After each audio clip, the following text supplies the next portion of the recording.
Hello, and greetings. Good morning, afternoon, evening from wherever you are reaching out to me. You're Onto Augustine, your general facilitator for the Sbcedu and the English facilitator for the Simply Brilliant community. So today is the 24th of December 2025, which will be my last presentation for the year 2025. And I'm here to give us the answers to week 21 of the Sbcedu.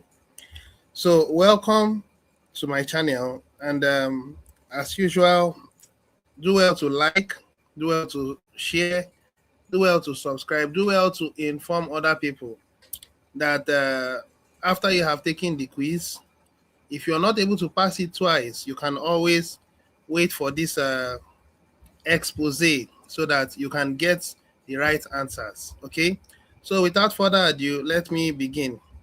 PME question and answer revision for the Simply Brilliant community. A comprehensive overview of the private membership association answers. So as I read out the questions, I will give the answers, and then where necessary, I would also make clarifications. All right, so what does PME stand for in SBC? A, public market access. B, private membership association. It's already highlighted. You see the answer. C, personal member agreement. And then D, private monetary assets. The answer is B. Moving over to the next one, number 2.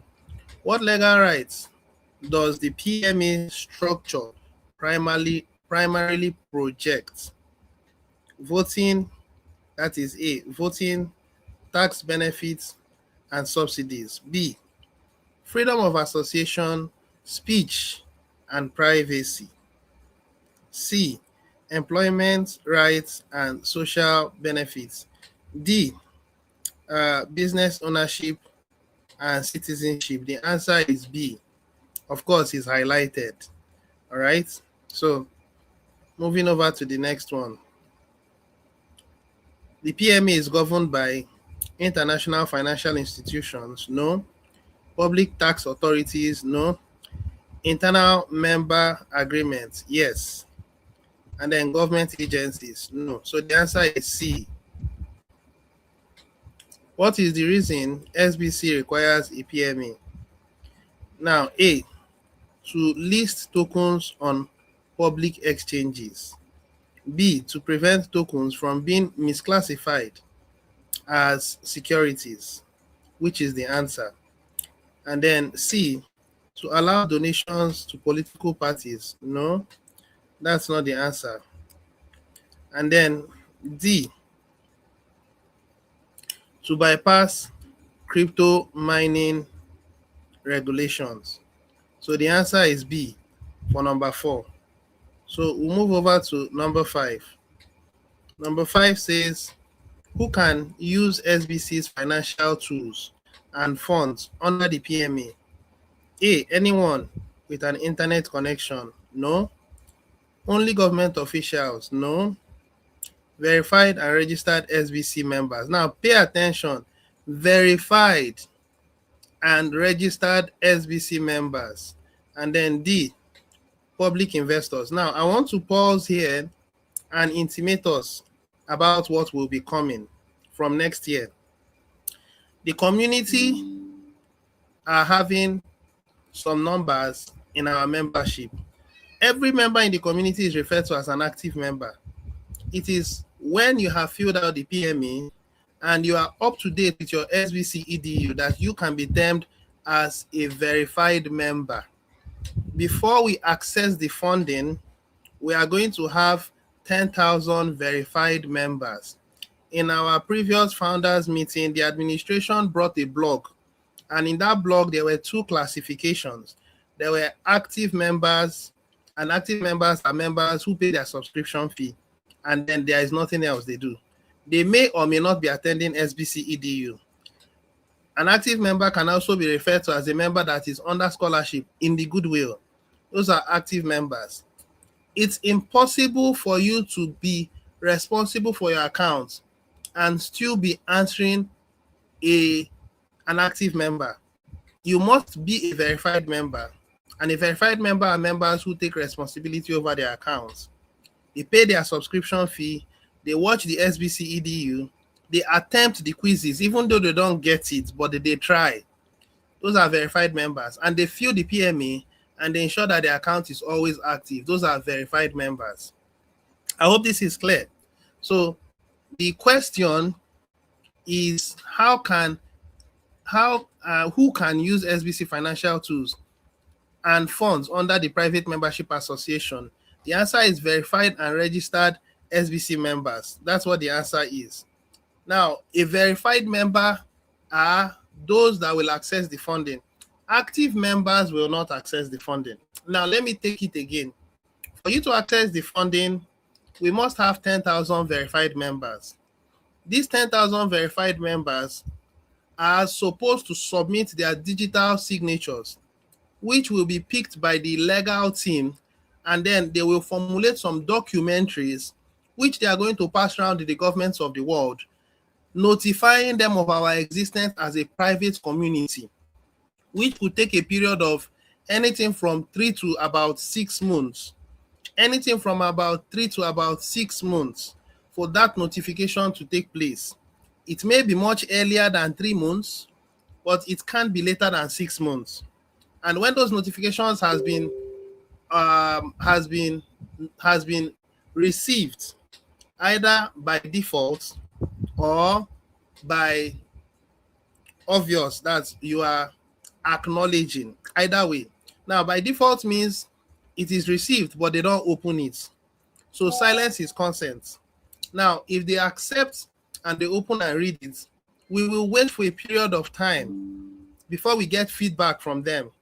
If we don't get feedback from them after 3 months, we send another copy so that in the presence of 2 witnesses, a matter is established. The first one is notification. Second one is for authentication. Okay, like I said, 3 to 6 months. 10,000 active members. Then from there, we move to 10,000 verified members who sign the PMA. And from there, we then begin the final phase of notifying the governments of the world. Following that, we now launch our private funding, and then the fund officially begins. Now, the administration made it clear that if we fail to hit 10,000 by January of next year, the possibility of accessing the funding by April may create a question mark, because it will take some time for us to get to 10,000 verified members before we move to the next level, which is signing the PMA and then carrying the signatories to the powers that be globally. I hope this is very clear. All right. So once again, who can use SBC's financial tools and funds under the PMA? Verified and registered SBC members. Registered are active members. So the administration used is a kind of synonym. Active and registered are similar. So in this case, verified and active members, verified and active SBC members, or verified and registered SBC members. So it's not enough to be an active member. You must go one step into being a verified member. All right. So with that said, let's move to the next phase. Number 6, what happens if a member is inactive for too long? Now, what does it mean to be inactive for too long? Now, look at your account can expire within a month, but your account should not expire on the 29th, 30th, or the 1st of any month.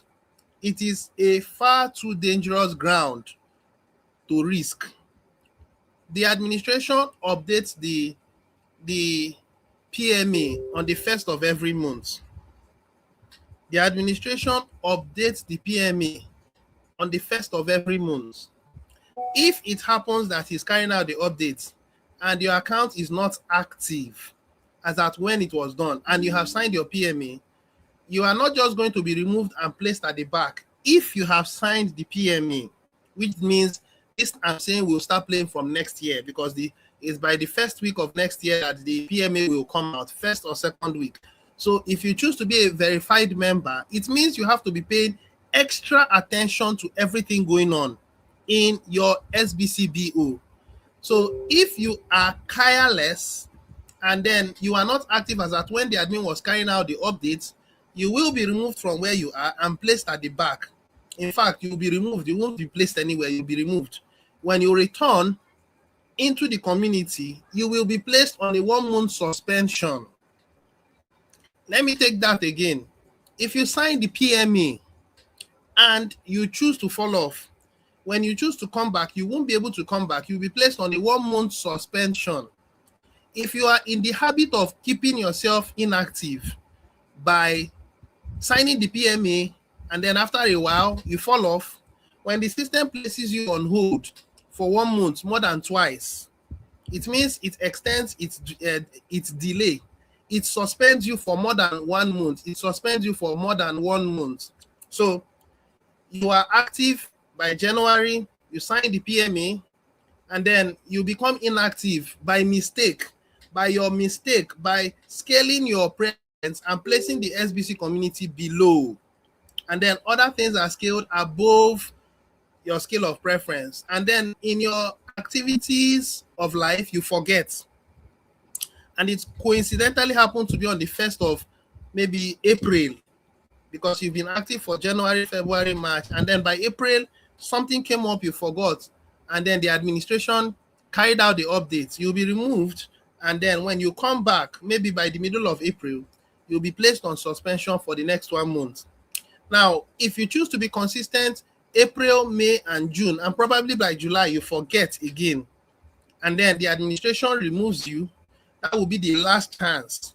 If you repeat it a third time, instead of being placed on hold for 1 month, you'll be placed on hold for 2 months. So if you offend twice, the third time, you'll be placed on hold for 2 months. Hold means you will be on suspension for the next 2 months. So do not take the chance of allowing your account to be expiring. If you are suspended for 1 month, it means if the membership grows from, for instance, 5,000 verified members to 7,000 verified members in 1 month, you are going to be at the last back of the last person in the verified membership. So if it's going to take you about 1 year to access the funding, it may now take you 2 years to access the funding. Why? Because you were not intentional. A whole lot of intentionality is required of you in this Simply Brilliant community. All right, so now let's answer the question. What happens if a member is inactive for too long? A, they are promoted. B, they receive a refund. C, the account is removed and must be re-verified, which is what I said. Now, the account is removed and you'll be re-verified means you have to come back and then re-register yourself and then come beginning from the back after you have served your 1 month suspension. The final one is they are fined. So the answer is C. All right, so let's move over to the next one. The next one is number 7. So number 7 says, what document defines the mission and values of SBC? SBC Charter? No. Member Handbook? No. Founding Declaration? Yes, that's the answer. Founding Declaration. Now you get to know more about your founding declaration when you're filling out the PMA. And the founding declaration will be made up. It will be built by the advisory council. So advisory council will start their work with the community when we get to 10,000. And then the last one is blockchain manual. The answer is founding declaration. So the advisory council will be doing a lot. They will be forming the constitution. They will be doing a lot. They are the legislative arm, and the legislative arm means they make the laws, and these laws are going to be overseen, and then under the oversight. They will be crafted under the oversight of the administration. the sponsor representatives, and all that. Okay, so with that, the answer to number 7 is founding declaration. So let's move to number 8. Number 8 says, what is the final binding contract? Please pay attention. What's the final binding contract a member signs in the PMA? Platform disclaimer? No. Membership agreement? Yes. Membership agreement can also be called private membership association. They are the same thing. Membership agreement and private membership association is the same thing. Token purchase agreement, EDU certificate. So the answer is B. Okay. All right. So let's move forward to the next one. The next one says, what is the final,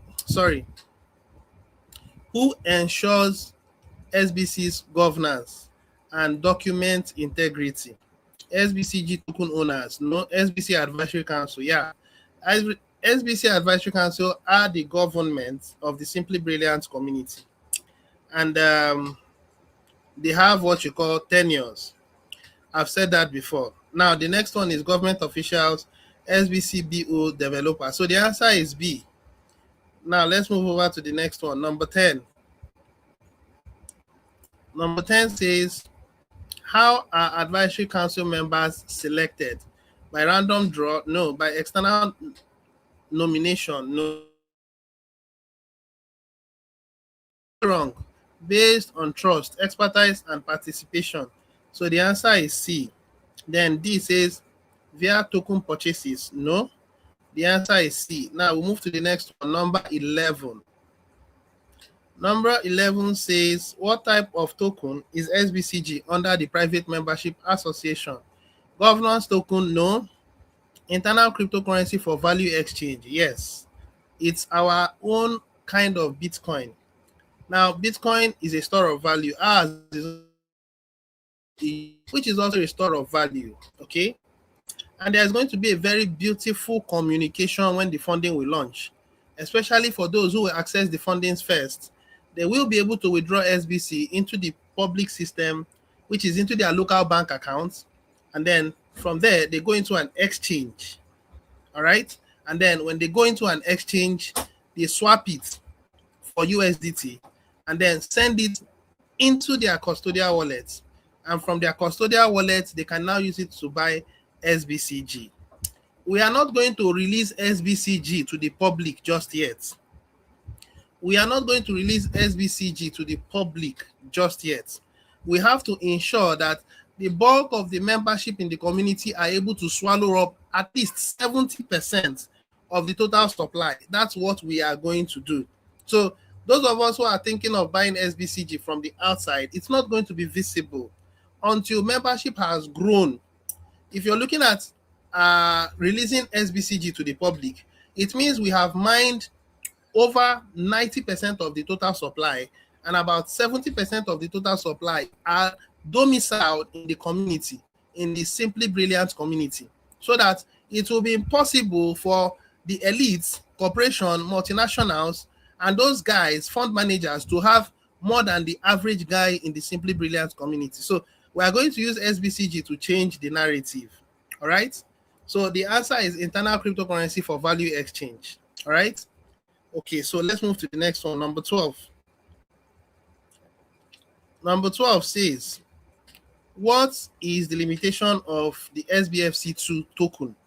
Number 1, no utility. 2, $10 per day transfer cap, and verified wallet only transactions, only used in Nigeria. It can be used publicly on exchanges. The answer is B. Now, those of you who are old members, of course, you are familiar with the idea of you register as a goodwill member in the SBCBO, and then people who see you can donate to you $1 minimum. We are going to start gradually, okay? We are going to start gradually, and at a point, as the price of SBCG is appreciating due to demand, and then a lot of people are soaking up the available supply and the price is going up, then there will be room for accommodating more than $10 per day. A time will come, it becomes $20. Of course, by the time it's $20, our membership is in its at least 500,000 active members, then it should have appreciated. When we are 1 million, then you should be able to have $30 withdrawal per day, which you can use to do goodwill. Okay, the idea of the goodwill that you'll be able to do is that you'll be able to donate to 10 people at the initial phase, $1 each. At some point, you'll be able to donate to 20 people, $1 each. At a point, 30 people, $1 each. If you are able to do good marketing and the community recognizes your impact, a very good number of members can decide to donate to you. And then as that exercise continues, you will accumulate a reasonable chunk of SBC, SBFC, and then at a point, through our private exchange, you'll be able to withdraw the SBFC2 and then swap it into USDT and then use it to do goodwill out there. That's how the process will be. Now, not everybody will have lion's share at once. Some people will have more than the others. Some people who may have more influence may receive more donations than others. However, over a period of time, some people will have a reasonable amount within a period of 3, 4, 5 months. Some people may be so lucky that within a month, they can be able to get a donation of up to $1,000 or more because they are influential, because they understand the community, because they know how to market themselves. So at this level, we go for $10 per day, but with time, it will appreciate. I hope this is clear. What is the limitation of SBFC2 token? I think the answer is B. So let's move over to the next one. Number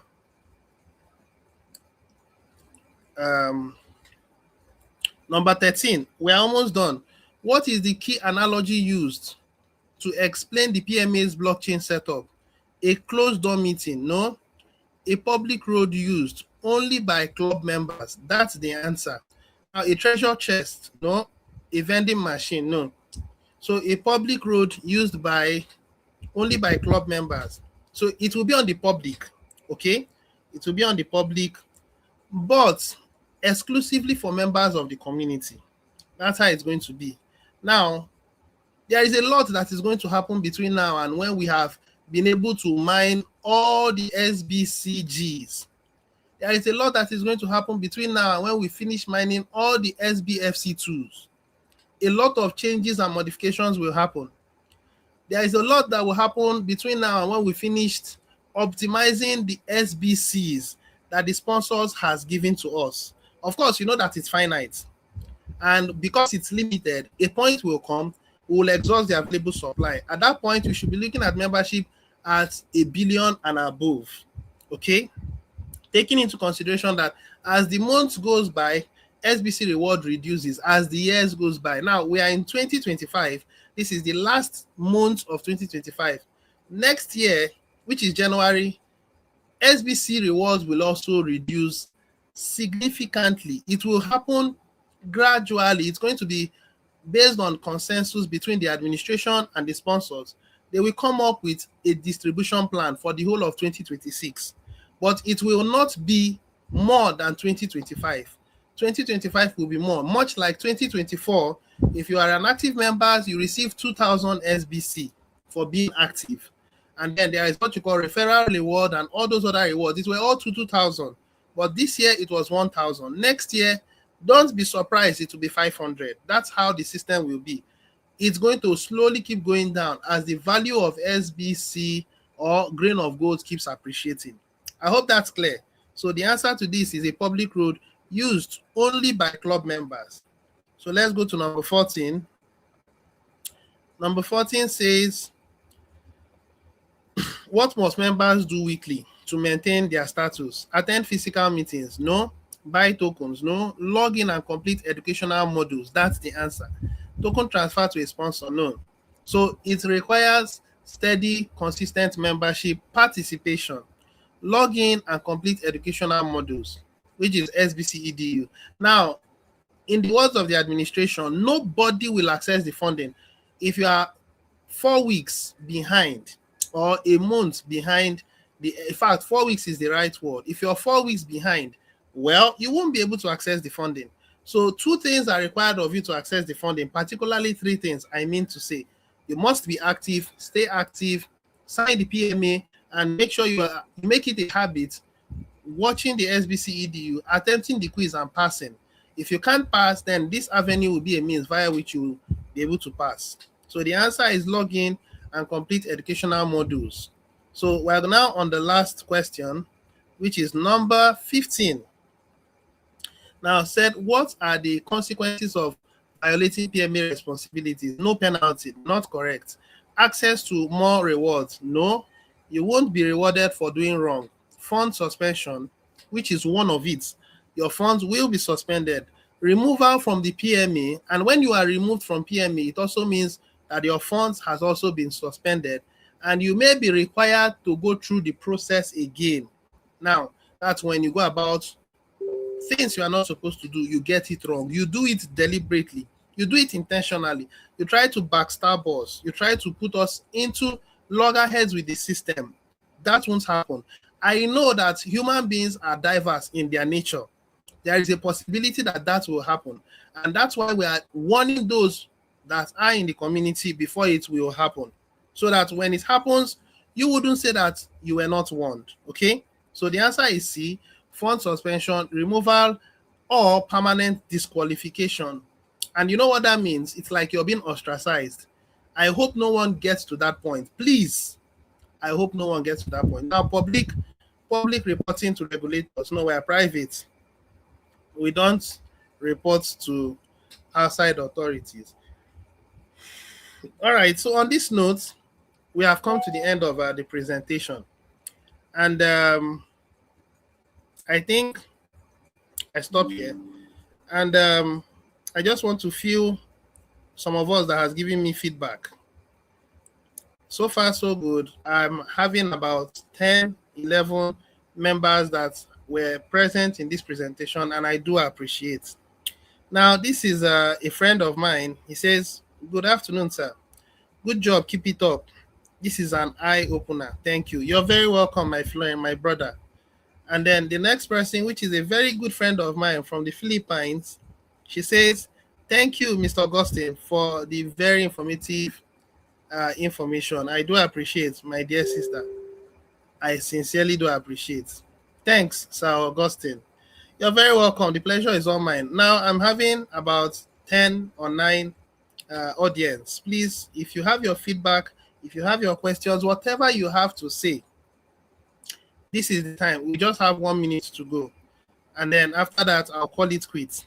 And this is going to be an ongoing thing, okay? Our next meeting for the Sbcedu will be by the 7th of January 2025. And the administration has given the templates to the facilitators, and at the moment we are working on it. We hope that before the 7th it will be ready, and then the community will also get another level of education. A lot of things to look forward to next year. Next year, there will be 2 categories in the Sbcedu. There will be active members, there will be verified members. We are making a transition from Gear 1 to Gear 2 next year. Now, it will not matter if you're an active member anymore. Emphasis will now be on, are you a verified member? If the answer is yes, beautiful, because you will not access the funding if you are an inactive member, or if you are not a verified member. We must have to get to 10,000 verified members, not 10,000 members. Please, let's get this, 10,000 verified members, okay? More of these details will be made known. When we get to week 22, the details will be outlined, and the community should know that you have to hold the forts. From next year, we will start filling out the form and then signing the PMA. Of course, the PMA, filling out the form had already started, but we'll start signing the PMA from next year. And once we've started it, you are required to stay active and continue staying active. Don't forget to read the PMA. Understand, digest it before you submit, okay? And the last thing I'm going to talk about is that when you are filling the PMA, please don't carry your whole family to add to work under you or to be your beneficiaries. If you carry your whole family to be your beneficiaries, if it will take you 6 months to access the funding, all of them must stay active for the next 6 months. If you choose to carry 10 of your referrals or 10 of your downlines or 20 of your downlines, and they are your family members, and you want all of you to access the funding, if it takes 7 months to access the funding and one person falls off, all of you falls off. If one person falls off, it's a serious connection. Do not say I bring in 10 people and somewhere along the line I start paying for 5 people because it's financially too difficult to keep up with. At that point, all of you will fall off, and then all of you will be put on hold for the next 1 month, and then you have to re-register and start the process again because you truncated the process. So please make sure that if you're coming in and you want to have a beneficiary, stay with that beneficiary and make sure you keep paying for that account. Don't bite more than you can chew. If you choose to bite more than you can chew, you will suffer the consequences because the system is programmed for consistency. Any glitch, any misunderstanding or inconsistency in your mode of payment, it will wipe you out and expect you to start again. I want to believe this is very clear. I'm going to go into details in week 22, but for the benefit of doubt, I want to start from this presentation, this question and answer section, so that everybody will be aware. We are moving into the next level, and everybody should be aware and should be extremely careful. Okay? All right. With this said, I want to appreciate each and every one of you that came, about 12 of you that were present in my broadcast. Very impressive. This is a good one. I mean, so far this has been the highest, and I look forward to seeing 20, 30, 50, 100, 200, 1,000 and more as we get closer, and then we start the funding and a whole lot of activities begin, because it's a community.